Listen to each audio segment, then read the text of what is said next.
Despite what you might think, I've already ended the lease for our apartment. Confused. Let me explain. My mom suggested we should cancel our rental agreement, so together, we went ahead and did that while you were away on your work trip. This is unbelievable. I can't continue living with such irrational people.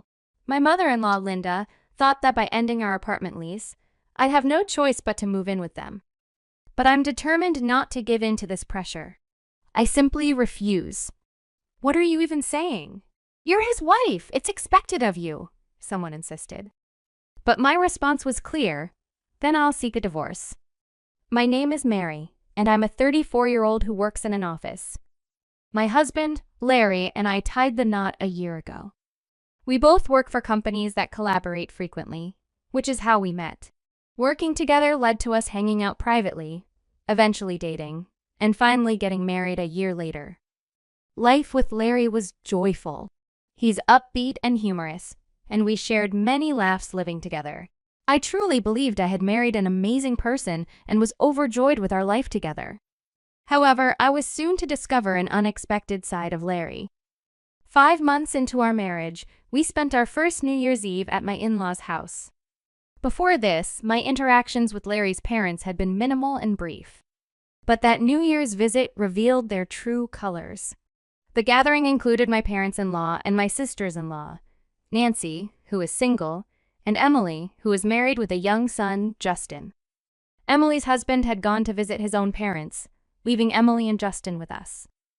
Until that point, I had a good impression of my in-laws, finding them as cheerful and approachable as Larry. I hoped for a pleasant and normal conversation during the visit. Unfortunately, things didn't go as expected. "Mary, could you lend me a hand?" my mother-in-law Linda asked, pulling me into the kitchen. As I followed, her friendly smile vanished, replaced by a cold look. "You're quite slow. Normally, you should have offered to help without needing to be asked," she scolded. Feeling a rush of apology, I was worried I had somehow upset her. Eager to mend the situation, I did my best to contribute and hopefully win back Linda's approval. Yet, Linda's harsh criticisms didn't stop. She accused me of acting entitled because of Larry's kindness and questioned why I was still working instead of focusing solely on family life. "Larry only agreed because you insisted, didn't he? You're not acting like a good wife at all," she scolded. She criticized me for not being more involved when visiting their house, claiming I ignored household duties and only added to Larry's burdens. Feeling hurt by Linda's relentless barbs, my spirits lifted slightly when Nancy, one of my sisters-in-law, entered the kitchen. We had shared pleasant chats before, so I hoped for her support. However, to my dismay, Nancy joined in the criticism, disparaging my cooking skills in front of everyone. This was completely unexpected, and I was stunned by her harsh words. It seemed both Linda and Nancy had chosen this moment to be particularly cruel, a side of them I hadn't seen before. The New Year's celebration at my in-laws, which I had hoped would be enjoyable, turned into a deeply uncomfortable experience. Despite the ongoing feast, I couldn't find joy in any of it. Linda and Nancy kept the conversation among themselves, discussing topics only relevant to their family, leaving me feeling excluded. Larry, oblivious to my discomfort, didn't intervene. Linda's demeanor only worsened when she noticed my disinterest, commanding me to serve drinks as if I were a servant, with no one questioning her behavior. As the evening finally ended, Larry, having had too much to drink, announced his intention to stay over. Unwilling to endure any more, I managed to get him into the car and drove us home, leaving the unpleasantness behind. The next day, I reflected on the entire ordeal, pondering the unexpected turn of events and the cold treatment I received from those I had hoped to consider family. I decided to have a conversation with Larry about the discomforting experience I had at his family's house. "Larry, Linda, and Nancy were really mean to me," I started. Larry seemed surprised and dismissive. That's hard to believe. "We were all enjoying ourselves. You're probably the only one who feels that way." I tried to explain how Linda and Nancy had said some pretty hurtful things to me in the kitchen, but Larry doubted such an event, questioning whether I was making it up. When I pressed further, he excused himself, citing a hangover and a headache, asking to delay the discussion, which he never revisited. Later, Larry mentioned we were expected at his sister's house soon, for Justin's birthday. Without considering my feelings about our last visit, he insisted I attend and even pick out Justin's birthday gift, despite my busy schedule. After much thought and despite my reservations, I selected a gift I hoped Justin would enjoy. At Justin's birthday party, my effort seemed to pay off when Justin expressed genuine joy for the present I chose.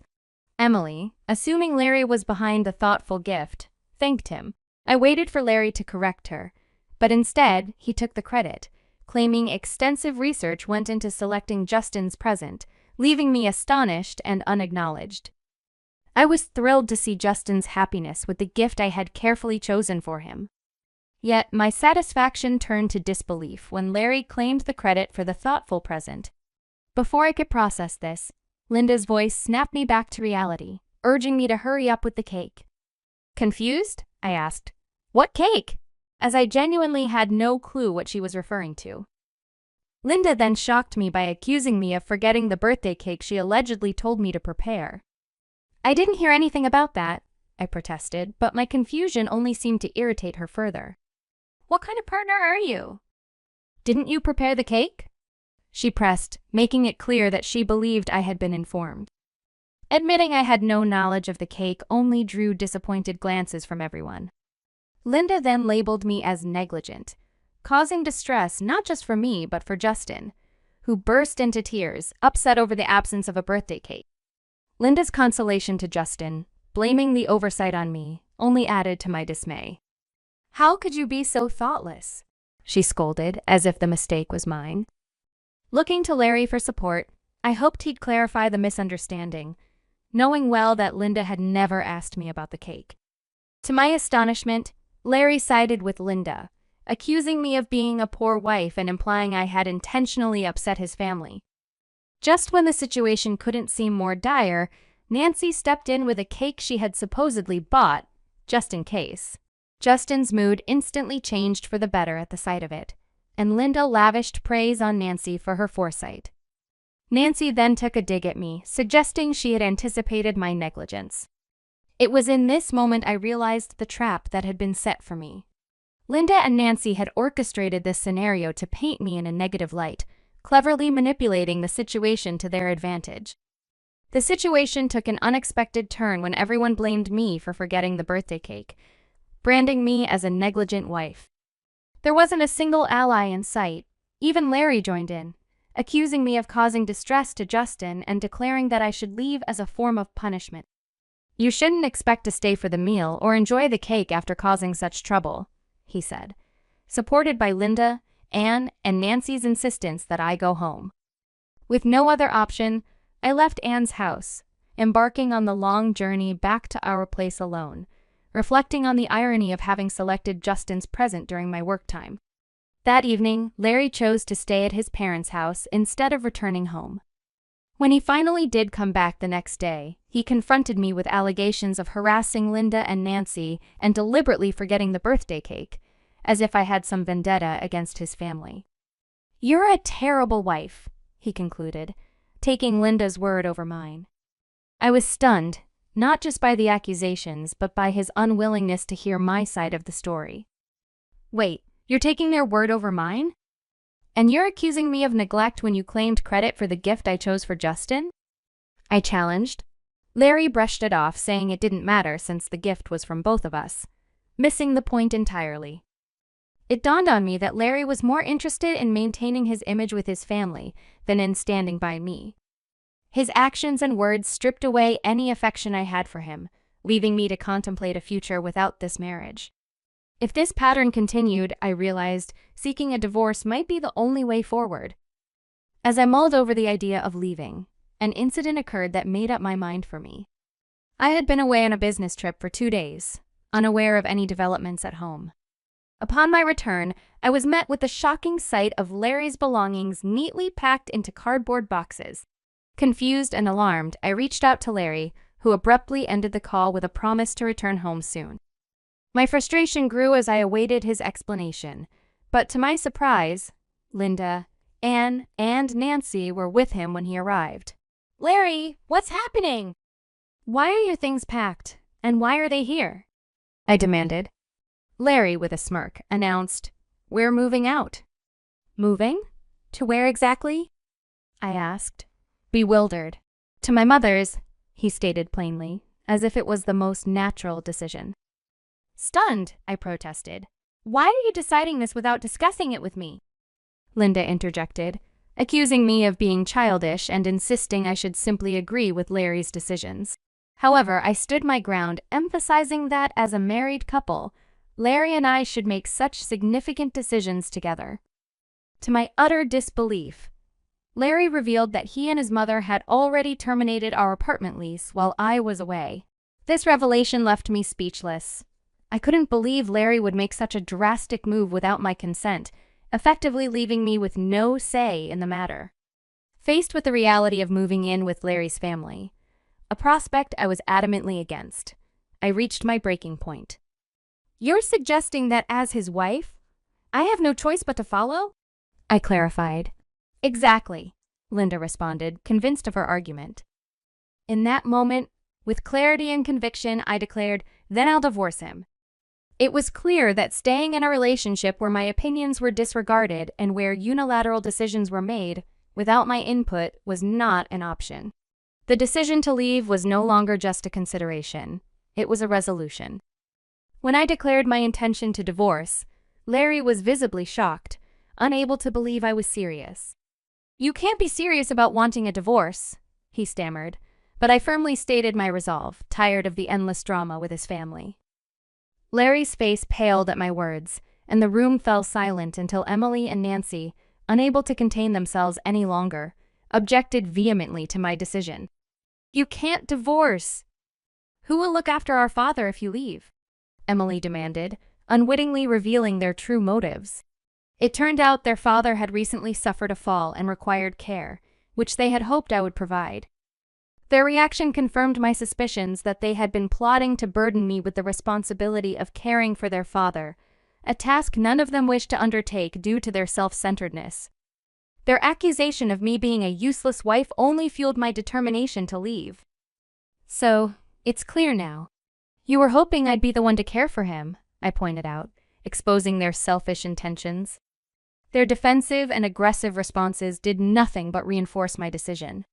As the argument escalated, Emily and Nancy, in their frustration, suggested I might as well divorce and leave, thinking their words would hurt me. Instead, I took them up on their offer, starting to pack my belongings right then and there. This sudden turn of events caused Larry and Linda to panic, realizing the gravity of the situation and the inconvenience my departure would cause them. They scrambled to retract the harsh words, with Larry pleading for me to reconsider the divorce, and Linda suggesting a compromise where I could help by becoming a full-time caretaker for their father, even trying to sweeten the deal by painting it as an opportunity for me to become a stay-at-home mom. Facing this last-ditch attempt to manipulate me into staying, I stood firm. Unfortunately, I began, ready to make my final stand against their selfish demands, signaling the end of my patience and the start of a new chapter for me, free from their manipulations.